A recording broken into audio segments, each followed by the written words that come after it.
Hi, Dr. Caplan. Sorry, my internet just went down, so I'm troubleshooting that. And we're doing this the long.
There we go. Oh, great. Can you hear me? Okay. I can. Can you hear me? Yep. Okay, excellent. Yeah, I got home to no power, including internet. So we got lights, and now everything else is trying to catch up to speed. Oh no. Oh boy, it's been a day. Are you plugging in from your phone? Yes, I'm on my phone right now. Oh, that's sweet of you. So not a worry, but I'm glad you were able to get in and take a look here and see what we got.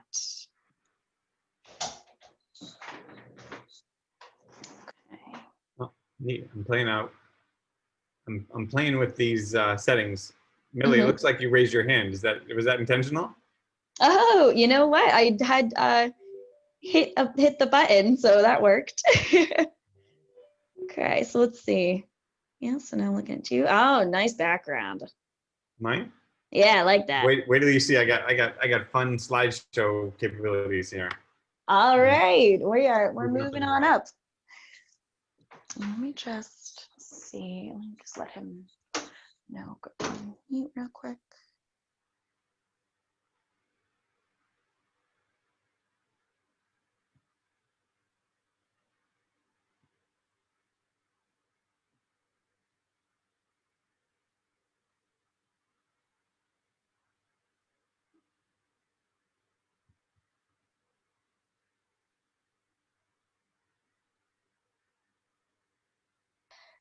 All right, so let's see here. I've got, looks like it's just. Okay. All right. So Let's spark up this fireside chat. that's good. All right. So today's chat. Of course, everybody, welcome Millie and Leslie. Thanks for showing up. The goal here is to cover stress and how cannabis relates. And the topics, I've laid out a agenda which is really looking at stress from a different perspective. It's not just how does cannabis address stress like a tit for tat. It's more how are we thinking about stress? How are we dealing with stress? How are we engaging with it? And how does that relate to how cannabis works? Because I think there's a big problem in our culture, which is thinking that cannabis is going to fit the old mold. And it definitely does not. To the contrary, I think cannabis bucks the mold in a way that maybe we have to rethink what we have been doing. So I put here, instead of sort of what is stress, where and when is stress, and those are I think more relevant questions. And then I had put an open forum here. I mean, they're just the five of us, we can make it intimate. We can sort of, push through that. And I think it's important to talk about how we define what stress treatment is. Because I think there are a lot of ways that we do it now that don't work. I would say the bulk of what people do doesn't work. And then obviously moving into how treating stress goes, whether it's, the usual medicines, the usual therapies, or what we can do in cannabis. So hopefully this is simple. I think sometimes I try to bite off more than I can chew in an hour, whatever this ends up being. But hopefully this will also be interesting. Okay, so where and when is stress? I think it's important to think about where, meaning in the mind and in the body. Some people think about stress as sort of only one or only the other.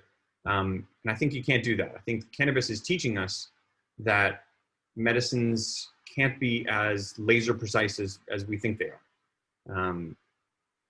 So cannabis location in the body, in the mind, and then timing. I'm thinking about acute versus chronic. With respect to COVID, there are stresses which are like, today I got to figure out how to make money. I got to figure out how to feed my family. And then there's chronic stress, which is, okay, this might be going on for a couple of years. How am I going to navigate that? So there's a right now kind of component and a long-term component. And those obviously apply both to the problem, the stress, as well as the solution. There are things about cannabis which are to address now for results now, and then there are things to address related to chronic timing. So in the body, when we're talking about body stress, we're really thinking about cortisol. This is the body's stress hormone that is released and actually measured in scientific studies to judge whether someone is stressed or not. Cortisol is adaptive in some ways and pretty damaging in others. The cortisol can be produced locally, but it really streams everywhere. We have an access from our brain through hormones that are received in our body, and this can really affect almost every system in our body. So if you think about acute stress, if you get really scared by some tiger coming to eat you, there are things which are adaptive. Maybe that's going to help your muscles work more quickly. You can get out of there. Maybe you can scream more easily. And then chronically, if you have this cortisol pumping for a long period of time, you're going to have damages related to that. Body sorts of stress should call up things like mood. How are you feeling now? Are you sad? Are you always sad because it's sort of going on a long time? And sleep, are you not able to sleep because you're thinking about all kinds of things? Are you having trouble sleeping chronically because this is just a steady state for you? The presence of cortisol in the body also damages tissue. And the ability for the body to repair tissue is impaired when cortisol is flowing. And so is fertility, actually. One of the things that is a big unknown in our culture, to relate the stress stuff back to cannabis and what it's teaching us. Why are some people fertile? Why are some people not fertile? Part of that is probably related to stress. I mean, the rates of fertility these days different than in the past when maybe there were different stresses or fewer stresses, I think is relevant. But anyway, not for our topic tonight. For here, cortisol affects fertility. It also affects our immunity. In the days of COVID, this is probably not a good thing that everybody's really stressed out for our immunity. And certainly people who have a great deal of stress have often noticed that they have difficulties with digestion. And it so happens that your entire GI tract is laden with cannabinoid receptors. But as hopefully I'll illustrate here, all of these things, whether it's mood or sleep or fertility or tissue repair, immune system, all of this stuff is all cannabinoid related. So body stress and then mind stress. Mind stress, I'm really thinking about processing. When we are stressed out, we're not focusing well, we're not very attentive, we're sort of all over the place or maybe no place at all. And then memory recall, so focus is lousy, attention is lousy, and then memory recall also impaired. And we see this time again in scientific literature. Sensory awareness is a weird one to think up, but that's also part of the mind picture as I'm laying it out. And in acute situations, if you're really stressed out, if you're scared, say walking down a dark alley or something, you're going to notice things more readily. Your ears are going to be more perked up, or you'll be able to see a little bit more acutely. Those are benefits of increased sensory awareness. But over time, in a chronic stress state, that can be dulled. We can have dulled awareness, dulled sensation, and that's something to think about as we all age. Another thing that's important in the mind sort of category of stress is recall of past stressors. When you're in a situation which is stressful, it's easier to remember and relate to old stressors. And it's sort of, when you're in a happy mood, you can remember happy memories. When you're in a stressed place, you also remember much more stressful things, and it's kind of self-fulfilling.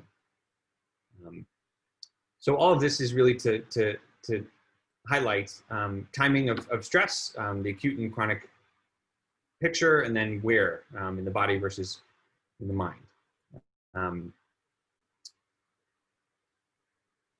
I think this is going to get really boring if it's just me chatting. Maybe Lily, you and I should do some kind of back and forth here. Sure, yeah. Maybe we can open it up now if people have questions or thoughts about stressors that they want me to highlight. Otherwise, I certainly can keep talking. I just don't want it to be too boring.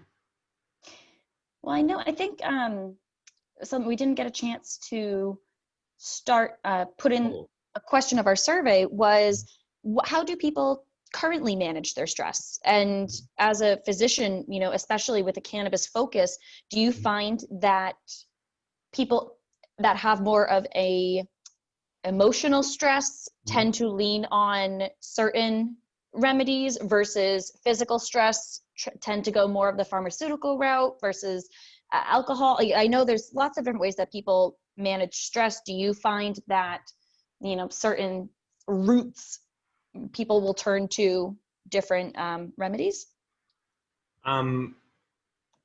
It's a great question. I think my overall take is people have no idea what to do.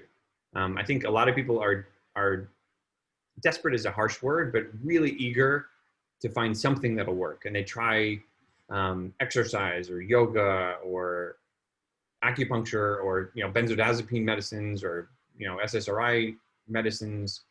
They'll try anything that they can find to manage their stress. And I think, interestingly, I think that's relevant to a cannabis approach, because one thing I'm going to get to at the end is using the environment around cannabis can amplify how successful cannabis can be. One thing that we notice is that cannabis works to sort of amplify what we're doing. If you're in a good place, taking cannabis often makes that better. If you're in a bad place, it makes it worse. And that can actually be a wonderful asset. I think that's almost hacking the system.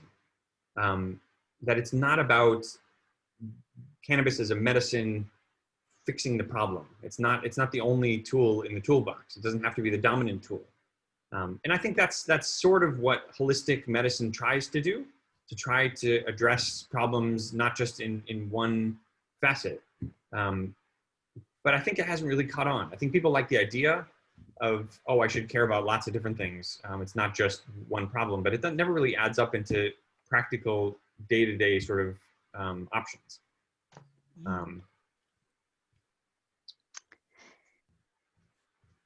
We just saw a question come through about the effect, how noticeable will the effects be immediately or otherwise? So it's a good question. I think it depends on the method. Cannabis, different methods operate through different systems with different immediacy. Some of them work right away. If you have close contact with arteries, like in your lungs, there's a whole tennis court full of arteries. If you have a wide distribution of cannabis adjacent to your blood intake system, it's going to work much more quickly. You can quickly have a whole body level increase.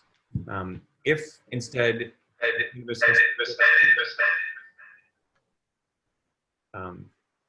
that me? Sorry. So if cannabis instead is sitting in your GI tract waiting to be digested, it's going to take a lot longer. So immediacy is one of those things that I think changes the acute versus chronic picture I was talking about before. You know, one of the things, this might be a good time to jump into how people, I guess, treat cannabis, how people treat stress now, and then sort of bring cannabis in a formal way. I think looking at it as how people are treating cannabis outside of cannabis, how to treat stress outside of cannabis.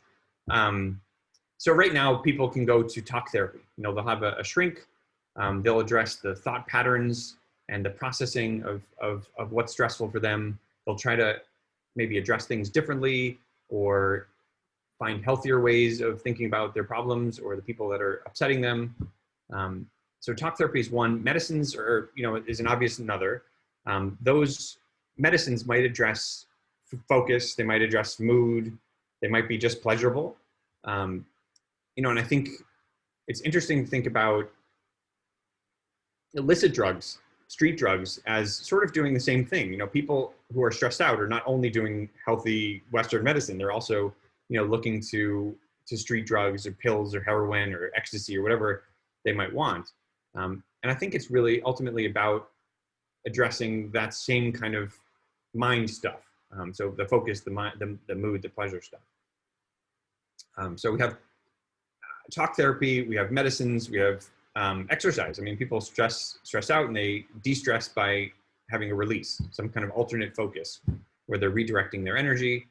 I would say faith is probably under this category. I think faith is good to help people manage their stress, in some way. I think it's the same sort of picture, whether it's exercise or faith. It's an alternate focus. It's changing the scenery, as it were, in this mind perception of where stress lives. So those are all outside of cannabis. Within cannabis, I think it's really a individual game. There's no one size fits all. We're all very different. And I think this is really the punchline where regular Western medicine misses. You can't treat everybody with one pill. I mean, she might be exercising every day. He might be eating his way to happiness. They might be, who knows, faithful. They might not be. There's so many different variables. And I think part of what medicine has seen recently, because it's started looking, is that people are not cooperative. They're not really doing that well in Western medicine. People have this impression that the doctor doesn't listen. So the whole system is sort of missing the point. But anyway, one size is clearly not fitting all. Within cannabis, I think it's possible to either have instant gratification, so you have things which work right away, or you can have guided trial and error, which would be, obviously visits with a doctor. And I think it makes more sense a little bit because we don't have all the answers and we have to look to patients to tell us what's working or not working. And I think that puts medicine in a much more curious place, a much more inquisitive place, which I think medicine needs. I mean, part of the problem with why things are broken now is because the doctors think they know everything. They have a set toolbox which works because we studied that it works, but they're not listening that it's not working. They're not really paying attention to people who are telling them it's not. So options within cannabis, I think we touched on this a little bit already, but basically duration, timing, and then mood and sensory state changes. So options, you have things which work quickly on the short term. Those are obviously better to match acute problems. If you're worried about work, if you're worried about something happening today, something that works right now, is more relevant. Yeah, Leslie points out that this is why it's called the practice of medicine. Yeah, but I think people aren't really practicing. They're just doing. And I think that's mostly forgotten art. And the good doctors that we see are the ones who are learning. And unfortunately, I think that's all too rare. So options, within cannabis, short-term acting, long-term acting, we talked about before, timing, daytime, nighttime timing, and then sensory state changes is I think a big missing piece that people don't take advantage of. Again, because I think we're still stuck in this idea that cannabis is the pill which just flips off the switch and things get better. And that's not the way it should be. So right now, state changes is mostly a conversation about THC and CBD, high and not high. I think that's way too simplistic for what cannabis offers. We're starting to see more CBN, CBG. Some people are talking about terpenes, but the industry hasn't caught up with what people want. So those options are minimal. I think there is a way to hack the system though. Right now, you could blend the two sort of stress relieving options we're talking about here, outside of cannabis and inside of cannabis, in a way that makes sense. For example, from a big picture view, using the environment, find a calm place, relaxing scenery, that's going to set a setting where the cannabis can make that better. It's not really the cannabis forcing you to feel less stressed. It's actually the environment which is supporting a overall push toward feeling better. And that's a big difference. I mean, we don't think about medicines that way, but actually SSRIs do work that way. Benzos could work that way. So finding a calm place is one, good music, good food, a good movie. All of these things set an environment in which the cannabis can make someone feel better. That seems more realistic, and that's also part of why it's not as addictive as other medicines can be. It's, I don't know what I don't know why it makes more sense, but it just does. For people who prefer more concrete choices, kind of a micro scale, there are dedicated temperatures where if you're vaporizing flower, you're going to be pulling out from the cannabis itself things which will affect your environment. There are things within cannabis which hack how it feels. For example, there are calming components, calming cannabinoids, calming terpenes, which come out of the flower at dedicated temperatures. At 294, that's the temperature where a compound called nerolidol happens to boil. If you have a vaporizer that controls temperature, you could dial in 300 degrees. And not only are you going to get the bulk of what's in what you purchase, so THC or CBD, but you're also going to get some of that nerolidol coming out. Or a different temperature, 333, that's where beta pinene is going to come out. And that's another helpful component. That's basically giving you some anxiety relief, but it's also expanding your lungs. So in that sense, it's helping you relax because it's doing that chemically, but it's also making you breathe, or feel like you can breathe a little bit more deeply. And that's going to be relaxing too. And just for a last example, 350 is a temperature where other components, one called limonene and another called eucalyptol, and you can guess what those smell like and what they act like. Limonene, lemon, and eucalyptol, eucalyptus. If you think about smelling eucalyptus or you're smelling citrus, those are relaxing, those are calming, and those are actually components that are naturally found in cannabis. So just learning about the cannabis and learning about what kinds of things on the outside, the environment that might be relaxing, and bringing the two together, either a macro or a micro scale, you have really great potential here. Maybe I should take a break. Lily? So it sounds like there's the connection between aromatherapy and cannabis therapy. Mm-hmm. Yeah, I mean, I think all of one of the awesome things about cannabis is that it really is the epitome of aromatherapy, because all of those things which people might be aromatizing are in cannabis naturally. It's just a matter of learning where they come out, when they come out, and how. So question there. So the question of amounts, dosage, and then the components is a really important one. The most common choice from the clinic, the option that I see most is low dose candies or suckers that people take basically daily. This is sort of microdosing. Actually, microdosing is a term I don't know if the audience knows, but they're incremental. They're small amounts of cannabis that are taken en masse over a long period of time. These components build up in your fat cells over time, and even when you're not consuming them, if you have been consuming them regularly, you're going to get a steady state effect. So low dose candies are really popular, and interesting here, if you take it in context of what I've just been saying, the low dose candies is not just the cannabis. It's actually using the pleasure of candies, the pleasurableness of candies and suckers. The candy makes someone feel joyful, and the cannabis is amplifying that joy. So I'm actually a big fan of those candies more than just the tinctures. I think we all have to worry about extra calories to some extent, but I think if you can hack the system by adding a little bit of extra sugar, you're going to have mood effects from that too.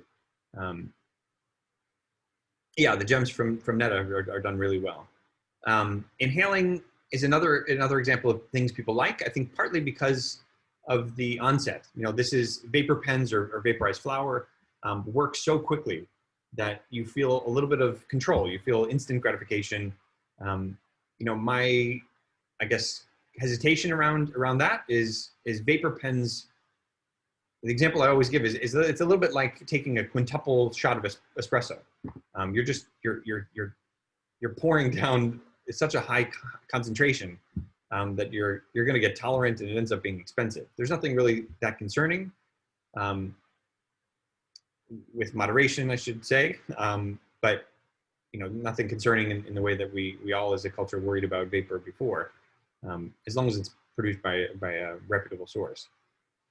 So candies, inhaling, tinctures under the tongue also works quickly. As far as amount goes, that's really an individual thing. There are people. I talked to a woman a couple days ago who just couldn't get anywhere. I mean, anything she tried, it was like nothing. She felt like it was a superpower, but draining her wallet. She's trying so many different products and nothing's working. And I said to her, well, have you tried higher dosages? And she hadn't. And within a couple of days, we talked about it. And it was really a matter of dosage. Like, she was playing in this 10 milligram range, this low dose range. And when she tried 50 milligrams, she slept like a baby. She was feeling less pain, less stress, and sleeping well. For her, it was a dose, and there's no way that anybody could ever know that. That's true of regular medicines too. Oh, that pill doesn't work, let's amplify the dose, or let's double it, or let's try another medicine. It's a little bit of, organized trial and error with regular medicine. I think the same is true of cannabis. And last on this list, so we talked about candies and inhaling and tinctures.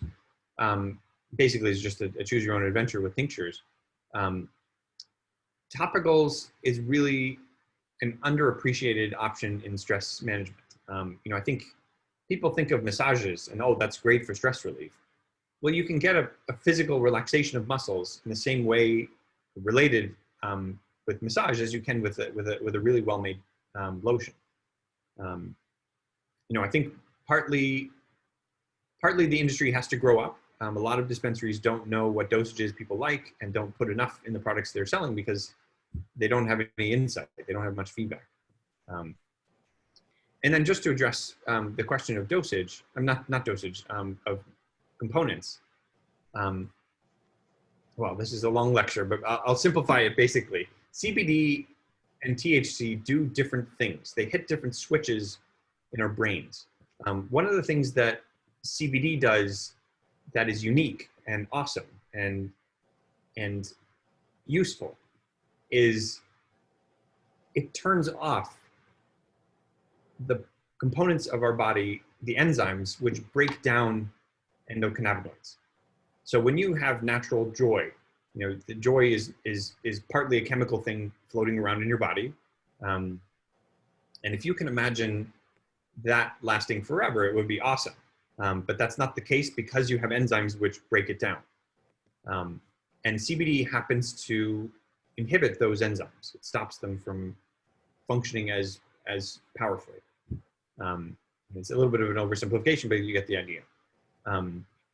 THC works in a little bit of a different way. It causes joy for the same kinds of things that our natural components do, but it doesn't break down the enzymes in the same way that CBD does. So they're different. And someone who is naturally gleeful, they're just happy all the time, probably might not need CBD. Their breakdown system is doing fine. And THC actually might push them over into a way that's maybe giggly or uncomfortably happy, if there is such a thing. So maybe in that case, maybe some other component which is not shutting off those enzymes and not making it overly positive. And there are plenty of those choices, plenty of those options. So the punchline is it's an individual thing. I think it's not hard to try something which is CBD dominant. A lot of people come in and have tried pure CBD and they don't like it at all. And my vision of my interpretation of that is that maybe they are stressed out, maybe they're suffering a lot, and they're at a level of natural endocannabinoids which is deficient. It's lower, and CBD shutting off the breakdown is just not going to cut it. It's just not going to push them to a level which is satisfying quickly. And maybe those cases, if they just added a little bit of THC, and that's sort of what I think people have picked up on with this entourage effect idea, is that when you have a little bit of THC on board, you're getting joy and you're blocking the body's destruction of its own joy, and you get an overall much more positive effect. It's complicated stuff, but hopefully this makes some sense. So would you say then for someone that say maybe, oh, I don't consume cannabis because it stresses me out. It actually makes me feel more anxious. It actually maybe makes me feel more uncomfortable when I'm trying to use it to melt away my stress. Is that when you would then say to play with, like you say, either the dosages or the combination of THC to CBD? It sounds like that really is important when it comes to the effects that will be coming from the consumption. Yeah. It's a mystery, to be totally fair.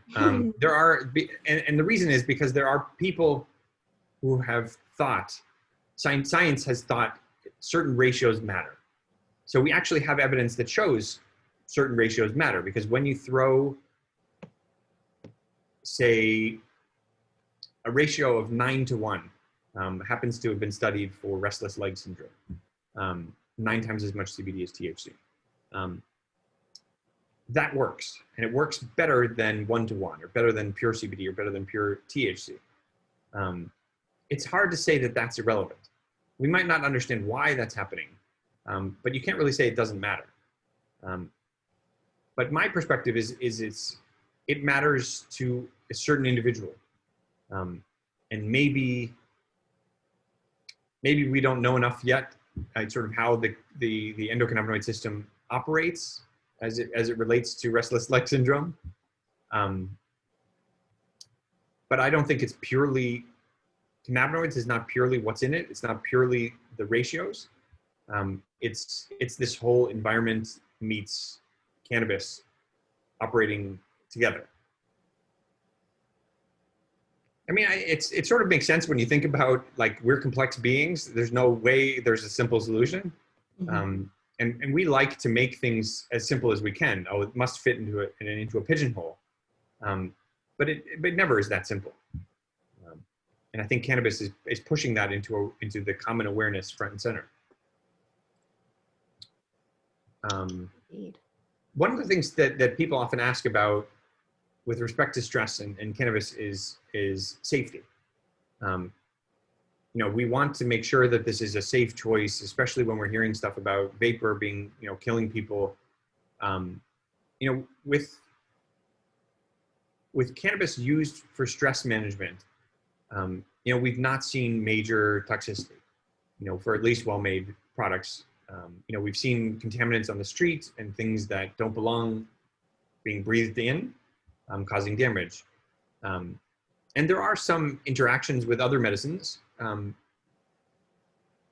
but they're not really toxic. They're more amplifying those medicines, not necessarily damaging.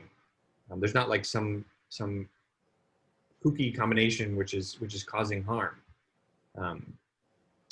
So safety is something I think that is an amazing opportunity for cannabis relative to other medicines, and especially the street stuff. I think that's really going to be a huge calling card for cannabis in the future, is that this is just safer. And that's one of the reasons we can do medicine this way. We can have trial and error in the patient's hands because it's not hurting anybody in any lasting ways. That being said, maybe expectations is something that is worth discussing. You know, I think as much as the instant gratification makes people wary, you know, people are going to get addicted to this. It makes it too easy on kids.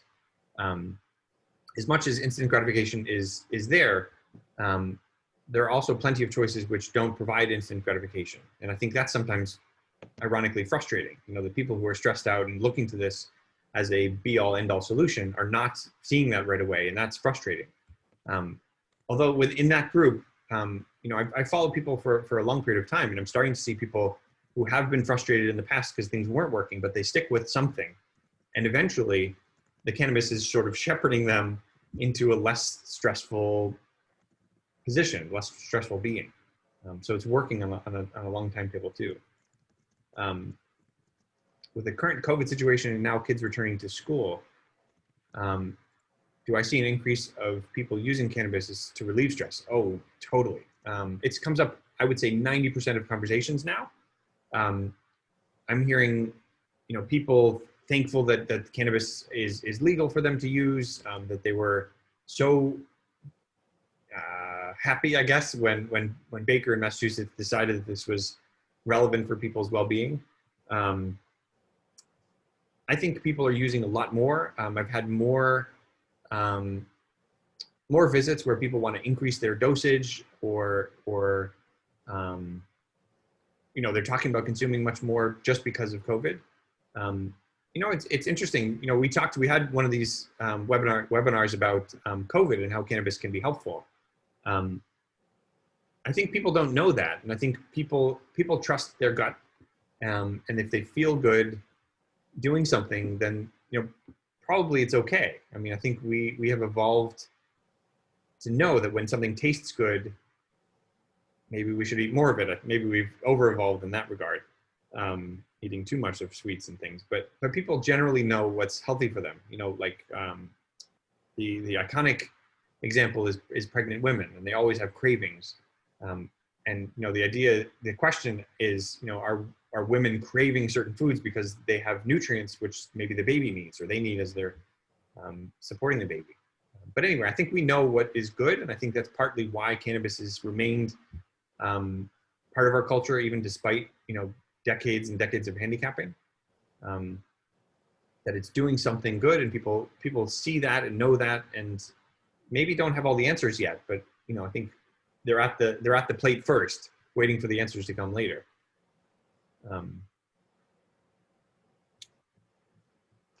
Yeah, I could imagine that more people are getting unexpected stresses than this time of year. It's usually just, oh, the kids are going back to school, and now it's just a matter of, are they staying home? Am I here? There's just so much more going on that people are dealing with, mentally, emotionally, physically. Mm-hmm. It's I had someone the other day, and they said, I notice when I get stressed, my shoulders tense up, but I can't, I'm not comfortable, consuming cannabis during the day. But they found that the topicals was a great alternative, and they were able to use that on their shoulders, get the relief from a cannabis derived product, but not have that high sort of feeling. And so it's, nice to see that people are kind of finding those alternatives, like you mentioned, with the dosing is so important. And then just the matter of whether it's inhalation, topical, ingestion. It's just nice to know that there's definitely lots of options, and people should be asking those questions and not being afraid to, explore the alternatives. A lot of people assume that, I have to smoke a joint in order to consume cannabis. And there's so much more to the plant and more to the medical side of it that people can get relief from. So it's exciting. And I like that we have these conversations, while we have these intimate ones here with our attendees live, and then when we'll be able to have this recording, take some notes, and just let people know that, you're a resource, and no question is too silly, because you've heard it all, and you certainly light up, and it's great to hear you talk about these things. And it's very encouraging to know that there is much more than just, getting your card and calling it a day. Like you said, you have patients that follow up with you, and have that constant contact with you and with us here at Seed Clinic, and just making sure that they're staying on top of their needs, whether it's managing their stress, their pain, their anxiety levels. It's great that we've kind of built this community. Yeah, I think it's interesting. That's come up in a meeting this morning, that there's really two kinds of cannabis medicine. That there are these companies that are trying to make an industry out of it, out of the card process. And in that situation, the company matters, and they care about the branding, and they want to bring people in and make money. But the doctoring doesn't really matter, because they think people just want to do what they want to do. They think people don't really care about learning a lot. And the doctor, sometimes isn't even advertised, and the patients who are booking appointments have no idea, what they're doing, who they're seeing. It doesn't really matter from the system perspective. So that's one sort of group of how clinical cannabis medicine is done. The other is where the education, the information, the research actually matters, and people care about that. And I think it's all about the doctor, it's all about the delivery, it's all about the relationship, and not so much about the business. And obviously we're in the latter. We really care about learning a lot, and we put people through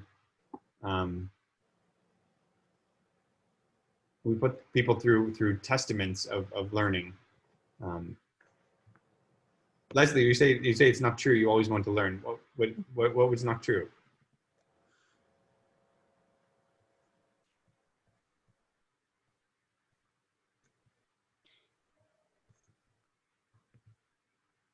I think it's the matter of being passive, and I think we get disheartened when we get so excited and passionate about educating and no, of course, share all that, and it's just a matter of the fact that not everybody is as excited as we are to learn something new. And sounds like that people don't want to know. Right. No, of course, I guess so. I think not true is I think we're in agreement that the company sort of system where it's treating patients as ignorant and careless and all they want is access is totally false. I mean, I think to the contrary, one thing I saw with COVID as it sort of shut down Massachusetts was there was a massive flux of people from the rec side who were medicating on their own and didn't understand how the medical side works, and they want to learn more. So I think not only is it not that medical patients don't want to learn, but everybody wants to learn, and they just don't understand what the options are. And that's super frustrating for me.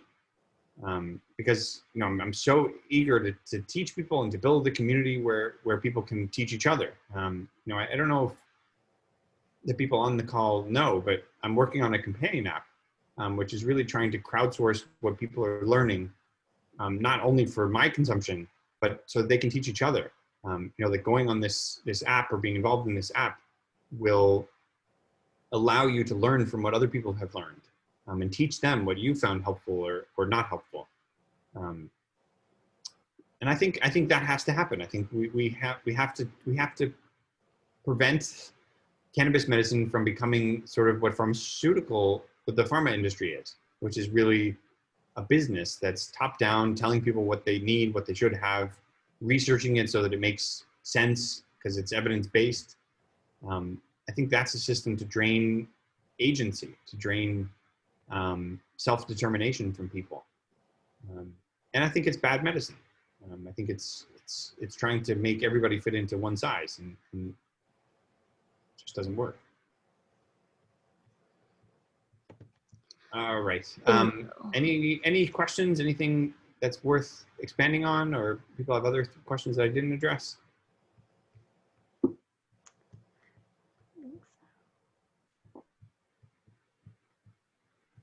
Is this too late? Is 7:30 too late a time? We have a small sample, but.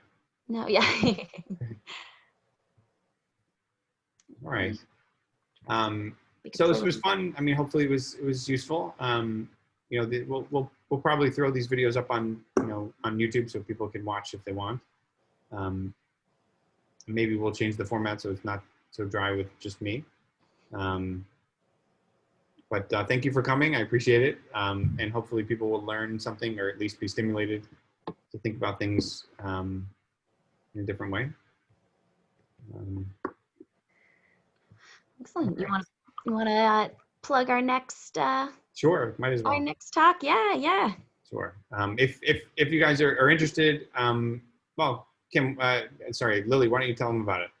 So tomorrow evening, Dr. Caplan will be speaking for the Brookline Adult Education and Community Group about CBD and the endocannabinoid system, which I think is a great, this was a great springboard for that, because you did touch upon how CBD works with THC. I'm sure stress is something that's always going to be on people's minds, but I'm really looking forward to tomorrow night's talk, because that will dive a little deeper, like you said, into the endocannabinoid system. How does it actually work within our body? How is something like CBD that we're seeing marketed everywhere from gas stations to Bed Bath & Beyond, how does that work within our body? How is that different than what you get at a dispensary? The questions that I know you get pretty often, so it'll be nice to have another forum where you can kind of give your knowledge on that. If anyone's interested in joining that talk, you can find the link at seedclinic.com. That one's not free though. I think they're charging people. So this one, it does have a donation.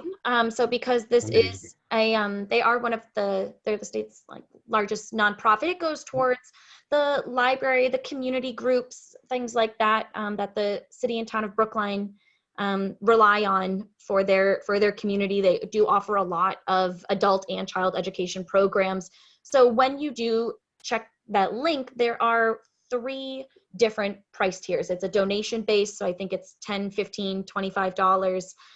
It's really just our way of kind of working with the community, offering Dr. Caplan's expertise and hopefully to help keep them up and running, because it's something I know a lot of people local to the area rely on them for some of their school programs and adult education programs. I think they're hoping to do more of.